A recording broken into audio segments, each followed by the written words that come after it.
LCM और HCF पे based एक और इंपॉर्टेंट क्वेश्चन आज यहाँ पर हम डिस्कस करने वाले बच्चों। अभी क्वेश्चन में क्या दिया गया प्लीज ध्यान दीजिए। अब हमें क्या बोला है, the ratio of two numbers is 3:4 and the LCM is 120, the sum of the numbers is. अब यहाँ पर हमें चार ऑप्शन दिया।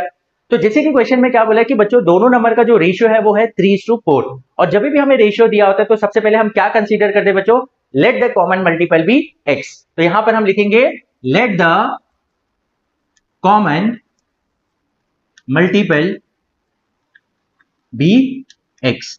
तो अब देखो दोनों नंबर का रेशियो है 3:4, तो उस हिसाब से अगर कॉमन मल्टीपल एक्स है तो फर्स्ट नंबर क्या बन जाएगा बच्चों 3x, और सेकेंड नंबर बन जाएगा यहां पर 4x। अब बहुत ही इंपॉर्टेंट कॉन्सेप्ट है, बहुत अच्छे से समझिएगा। हमने प्रीवियस वीडियो में भी ये डिस्कस किया हुआ है कि बच्चों ये दो जो नंबर्स बना ना 3x और 4x, तो इन दोनों नंबर का जो HCF होगा ना, क्या होगा HCF, वो क्या होगा पता है, ये जो कॉमन मल्टीपल है ना x वही होगा। तो इनका मतलब ये दोनों जो नंबर्स बन रहे हैं इनका जो HCF होगा, HCF क्या होगा बच्चों, ये x ही होगा जो ये कॉमन मल्टीपल होगा। क्लियर है, वेरी इंपॉर्टेंट कॉन्सेप्ट। और एलसीएम हमें दिया ही है दोनों नंबर का, दैट इज 120। अब हमें पता है कि प्रोडक्ट ऑफ टू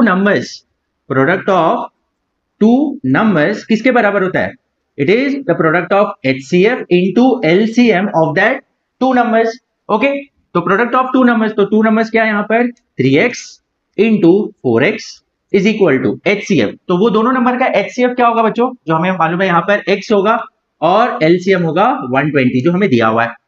अब ये क्या हो जाएगा, this will be 12x square is equal to 120x। तो यहां पर देखो ये x और एक x यहां कैंसिल आउट हो जाएगा, तो क्या बचा 12x इज इक्वल्स टू 120। तो x is equal to 120 divide by 12, तो ये कितना आ जाएगा 10। तो x यहां पर आ जाएगा बच्चों 10 के बराबर। तो x यहां पर जो 10 आया वो क्या है HCF है, तो HCF of that two number is 10, but हमें यहां पर सम ऑफ द नंबर्स निकालना है। तो देखो फर्स्ट नंबर क्या है 3x, तो 3 into 10 is 30। Second number is 4x, तो 4 इंटू 10 इज 40। तो इन दोनों का सम क्या होगा 30 प्लस 40 दैट इज 70। तो वो दो नंबर्स जो है उनका जो सम होगा वो क्या होगा बच्चों 70 होगा। Hope you understood. If still you have any doubt in any of this step आप मुझे कमेंट सेक्शन में बता सकते हो। So will meet in the next session, till then keep learning and keep growing with Vipra minds. Thank you.